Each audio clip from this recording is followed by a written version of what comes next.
안녕하세요. 자격지심으로 똘똘 뭉친 어머님께 효자 남편 돌려드린 30대 여성입니다. 남사스러워서 어디 다른 데다 말도 못하고 여기에 왔어요. 3살 연상의 남편과는 아는 선배의 소개로 만나게 되었습니다.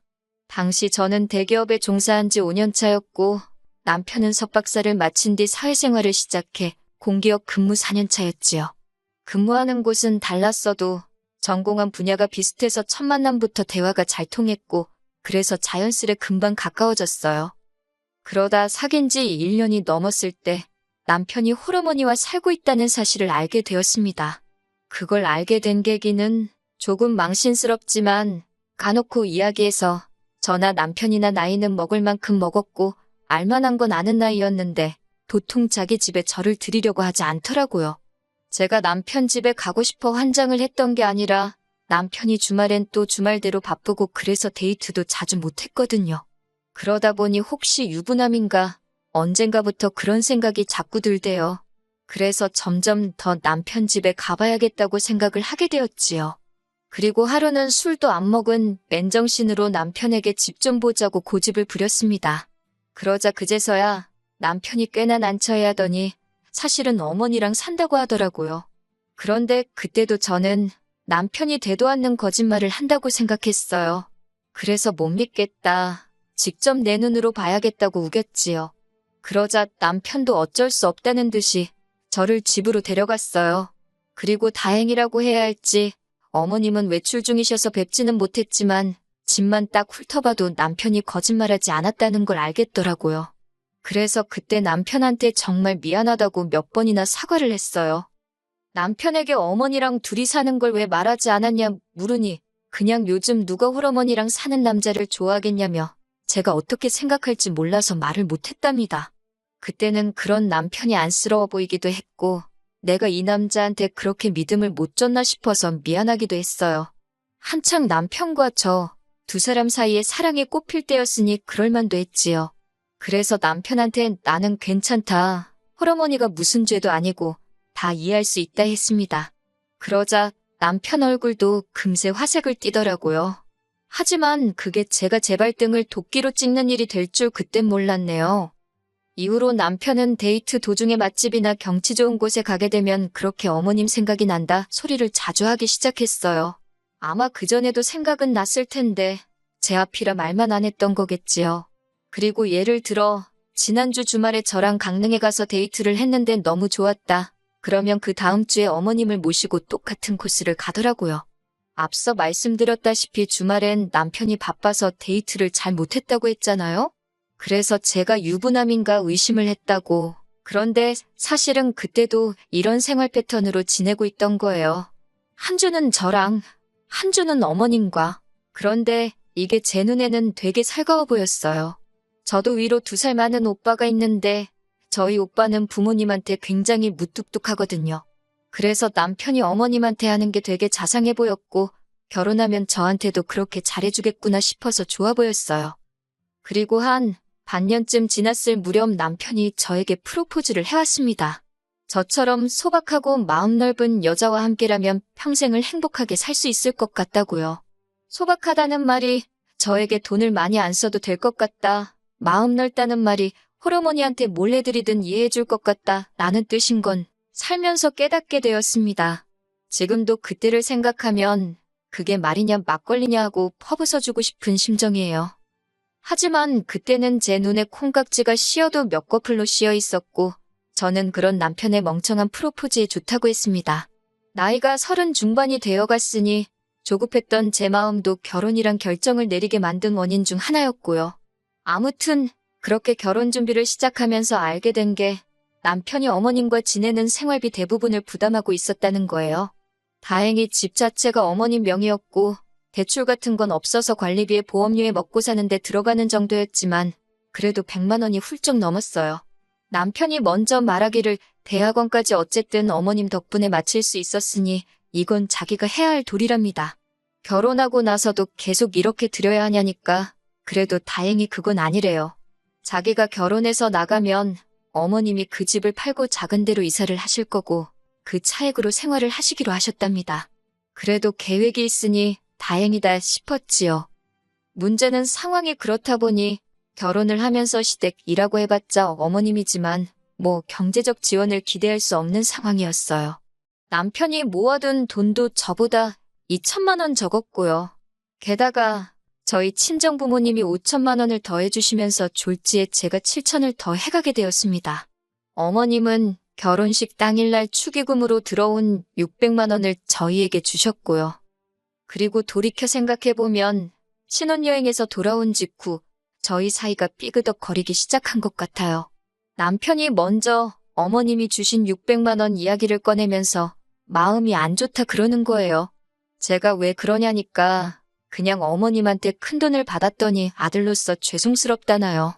좀 황당해서 나는 5천만 원을 받아왔는데 그럼 나는 뭐 석고대죄라도 해야 하나 하고 뼈있는 농담 한마디를 던졌습니다. 그랬더니 남편이 그런 건 아니라며 말끝을 흐리더니 그래서 말인데 어머님이 주신 600만 원으로 어머님 핸드백이라도 하나 사드리면 어떻겠냐대요. 웬 핸드백이냐고 또다시 물었습니다. 말을 못 알아들어서가 아니라 어이가 없어서 물어본 거예요. 그랬더니 남편이 한다는 말이 저더러 예단 같은 것도 안 했지 않냐면서 그땐 저도 좀 짜증이 나서 내가 돈을 그렇게 해왔는데 예단까지 해오는 건 말이 안 되는 거 아니냐 했습니다. 그리고 우리 이 부분에 대해선 이미 충분히 대화도 나눴는데 갑자기 왜 그러냐고 따지듯 말을 했지요. 그러자 남편이 이제 자기가 벌어오는 돈은 평생 저를 위해 쓸 텐데 그거 핸드백 하나 사드리자는 말이 제가 이렇게 짜증을 낼 일인지 모르겠답니다. 그래서 그러면 친정어머니도 사드리겠다 했어요. 그랬더니 한다는 소리가 장모님은 볼 때마다 핸드백 다른 거 들고 계시던데 꼭 해드려야 되냐는 거예요. 그 말이 어찌나 황당하던지 제가 그러면 어머님은 뭐 비닐봉지 들고 다니시냐고 받아쳐버렸습니다. 그랬더니 남편이 저더러 왜 이렇게 예민하냐고 원래 안 이러잖아 이러는데 진짜 화딱지가 나더라니까요. 그리고 결국 일단 두 분 다 핸드백은 안 사드렸습니다. 모아둔 돈도 없어서 친정도움 받고 대출도 받은 상황에 무슨 기분 내기냐고 참으라 했어요. 하지만 이후로 제가 감당해야 할 사람은 어머님을 끔찍하게 생각하는 남편뿐이 아니었습니다. 어머님 자체도 제 고민거리가 되었지요. 결혼 준비를 하는 내내 어머님은 저에게 크게 요구하시는 것도 바라시는 것도 없다 하셨습니다. 그저 둘이서 좋으면 그만이다. 나는 신경 쓰지 마라 소리를 입버릇처럼 하셨지요. 그래서 저는 제가 어머님 복이 있나 보다 했어요. 그런데 막상 식을 올리고 나니까 하나둘씩 이것저것 바라는 게 많아지시대요. 시작은 어머님이 이사를 하시면서였습니다. 남편과 어머님이 살던 집은 20평대 후반에 크지도 작지도 않은 아파트였어요. 그리고 남편 말대로 남편이 저와 결혼하면서 나오고 어머님이 집을 파셨습니다. 그리고는 15평대 아파트로 이사를 하시게 되었는데 그 집을 계약하신 이후로 계속해서 저희만 보면 모두 사야 되고 모두 필요하고 여러 가지 이야기를 하시더라고요. 한마디로 사달라는 소리였는데 참 난처하대요. 한편 그 무렵 저희 친정오빠도 애가 태어나면서 집을 이사하게 되었는데 저더러 김치냉장고랑 TV랑 혹시 필요하냐고 묻대요. 필요하다고 하면 저희 준다고요. 그때 불현듯 어머님 생각이 났고 그래서 달라고 했습니다. 특히나 어머님이 쓰시던 김치냉장고는 15년 가까이 된 제품이었던데 반해 친정오빠가 준다는 건 산지 3년 남짓밖에 안 된 새거나 마찬가지였으니까요. 저는 어머님이 들으시면 좋아하실 줄 알았어요. 그래서 바로 어머님께 전화를 드려서 말씀드릴까 하다가 어차피 주말에 짐 싸는 것도 도와드릴 겸 댁에 가기로 했던 상황이라 그때 말씀드리려고 기다렸지요. 그리고 며칠 뒤 어머님 댁에 도착했습니다. 저희를 보자마자 또 이거 봐라 뭐가 있어야 한다. 저게 필요하다. 그래서 제가 친정오빠 이야기를 꺼냈습니다. 김치냉장고랑 TV는 제가 가져다 드리겠다고요. 그런데 어머님이 저를 어이없다는 듯 쳐다보시더니 하시는 말씀이 지금 당신더러 저희 친정 식구가 쓰던 걸 얻어쓰란 소리냐입니다. 같은 말을 해도 어쩜 그렇게 날카롭게 하시는지 민망하더라고요. 거의 새거나 마찬가지라고 말씀드렸지만 어머님은 무조건 싫으시답니다.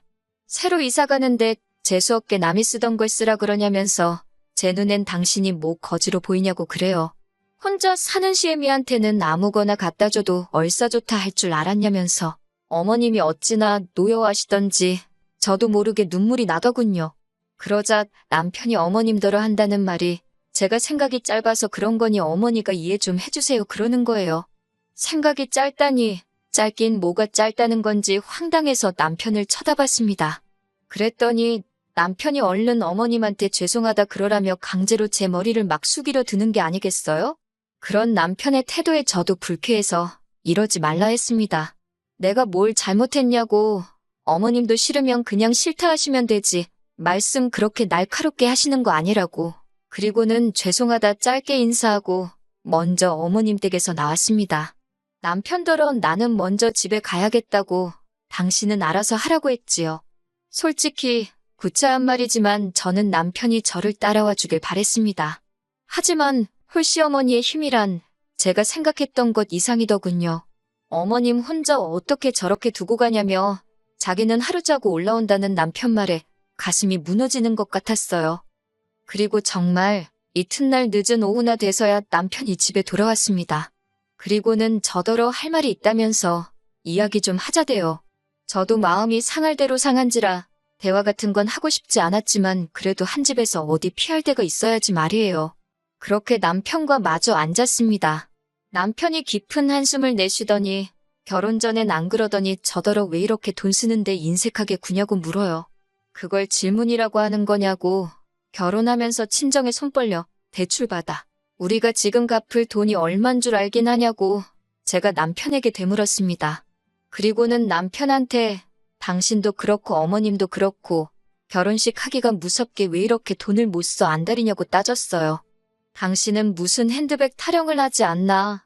그리고 어머님은 우리 결혼할 때 겨우 600 주셔놓고 당신 이사한다고 뭐를 어떻게 해달라고 저러시는 거냐고 따졌지요.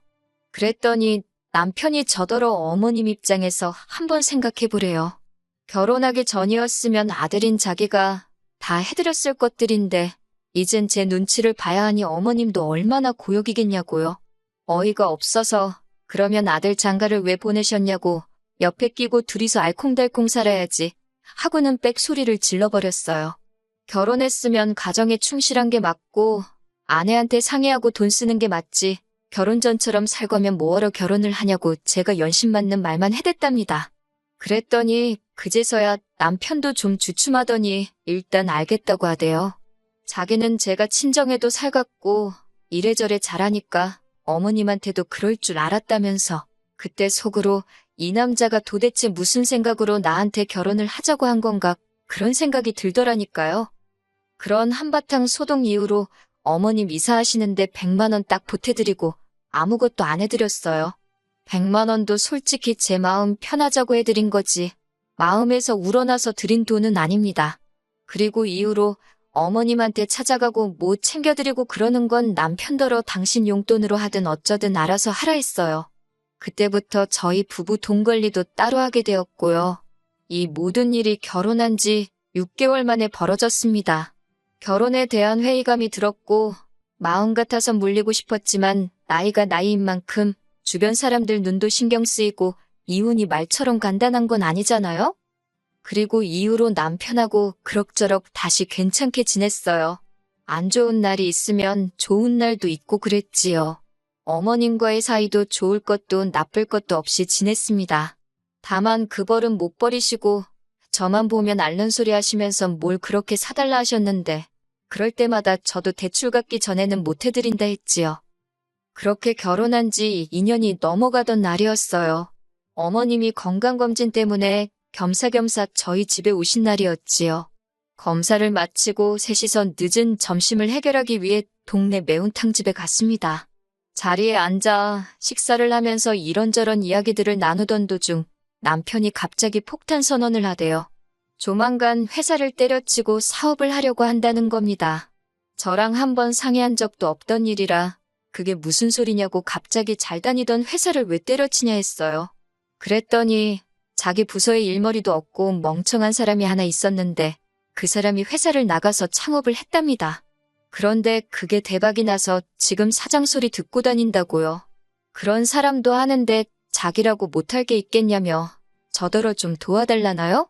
저는 말도 안 되는 소리 하지 말라고 사업은 아무나 하냐고 그냥 회사 생활이나 열심히 하라 했어요. 솔직히 저희 남편이 시키는 일은 잘해도 알아서 찾아서 하는 사람은 아니거든요.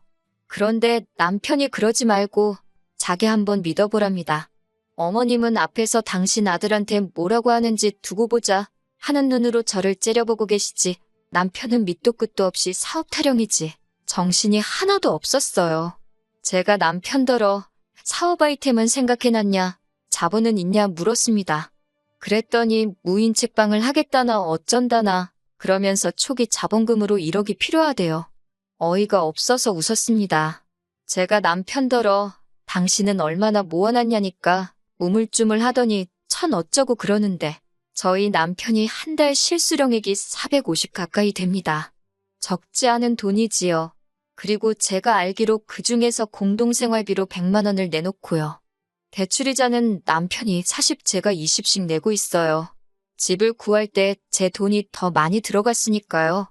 그래도 300 가까이가 남는데 그 돈을 어떻게 썼길래 2천밖에 못 모았다는 건지 황당하더군요.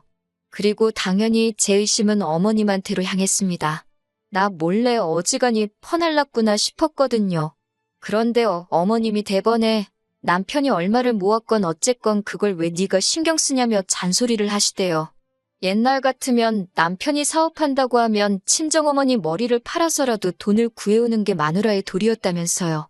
듣도 보도 못한 말씀에 어처구니가 없었지요. 제가 정 그러면 어머님이 어머님 머리 팔아다가 이 사람 사업자금 대주시라 했습니다. 저는 그렇게는 못한다고요. 그리고 그 순간 일은 생각지도 못한 방향으로 흘러가기 시작했어요. 어머님께서 저더러 돈 몇 푼 더 해온 걸로 유세 떨 때부터 알아봤다면서 그동안 저랑 남편이랑 금전적인 이유로 싸웠던 일들을 죄다 나열하기 시작하시는 거예요. 알고 보니 남편이 어머님께 그동안 저와 있었던 일을 미주알고주알 다 일러 바쳤던 거지요. 어머님은 어머님대로 제가 당신한테 선물도 안 하고 용돈도 안 드리고 하니까 남편한테 제 흉을 보신 거고, 한마디로 모자지간이 저 하나를 놓고 어지간히 씹고 뜯었던 모양이 돼요. 기분이 나쁜 것도 나쁜 거지만 소름이 다 끼치더라니까요. 정말 입이 떡 벌어져서 말이 안 나왔네요. 남편은 그제서야 저한테 따로 이야기 좀 하자며 저를 불러내더니 되도 않는 변명을 늘어놓기 시작했습니다. 어머님하고 아들인 자기가 할 이야기가 뭐가 있겠냐. 그렇다 보니 제 이야기를 하면서 말상대를 해드렸는데 자기가 말하다가 실수로 이야기한 것도 있고 그렇대요. 어머님이 저렇게 마음에 담아두실 줄 몰랐다면서 자기가 미안하다는데 그딴 소리가 제 귀에 들어올 리가 없었지요. 대꾸하기도 싫어서 남편한테 됐다고 했어요. 그런데 그때 어머님이 쫓아나오시더니 지금도 이것 보라고, 당신 아들이 뭐가 그렇게 부족해서 저한테 애걸복걸을 해야 하냐며 남편더러 저한테 사과하지 말라고 악을 쓰시는 거예요. 아무리 어머님이 저보다 윗사람이라지만 어이가 없어서 기가 막히더군요. 제가 남편더러 남 먼저 가겠다 했어요. 어머님 저러시는 거 못 받아들인다고요. 그랬더니 남편이 이번에도 저더러 먼저 가랍니다. 결혼 초와 마찬가지로 이번에도 남편은 어머님을 저렇게 혼자 두고 못 간다며 저더러 먼저 가라고 했어요. 그때 확실히 깨달았지요. 이 남자는 안 변하겠구나. 그래서 뒤도 안 돌아보고 먼저 올라왔습니다. 이번에도 늦은 오후가 돼서야 올라온 남편은 저더러 사업 이야기는 생각해봤냐고 그래요. 그래서 마지막이다 생각하고 1억을 해주면 나한테 갚을 거냐 물었습니다.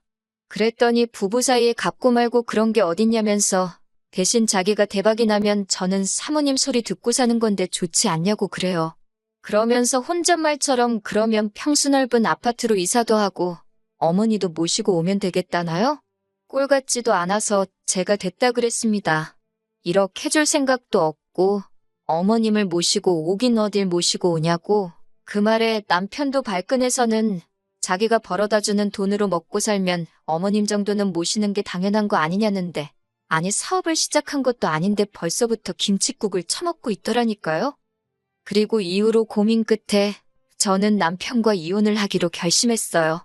남편을 납득시키는 건 정말 그 무엇보다도 어려운 일이었습니다. 남편은 자기가 이제 결혼도 하고 안정된 삶을 꾸릴 수 있게 된 만큼 그간 어머님께 받은 은혜에 보답하고 싶었던 것뿐이라며 저도 부모가 있으면서 어쩜 그러냐고 원망을 쏟아냈지요. 하지만 전 남편에게 1순위고 싶었거든요. 그래서 남편더러 더 마음 넓고 이해심 깊은 여자를 만나라 했습니다. 그리고 다행이라고 해야 할지 어머님께서 연락도 없이 집으로 찾아와 저더러 매정하고 못돼 처먹은 X라고 어찌나 욕을 하시던지 그나마 남편한테 남은 정도 다 털게 해주시대요. 금전적인 부분은 비교적 원만하게 남편과 합의를 받고 결국 이혼했습니다. 여기까지 오는데 3년이란 시간이 걸렸어요. 어머님은 지금쯤 다시 당신 품으로 돌아온 아들 때문에 행복하실까요? 남편도 더는 저를 신경 쓰지 않고 원하는 만큼 효도를 할 수 있으니 기쁠 거예요. 그렇지요? 저도 제 행복을 찾아서 다시 한번 떠나보렵니다.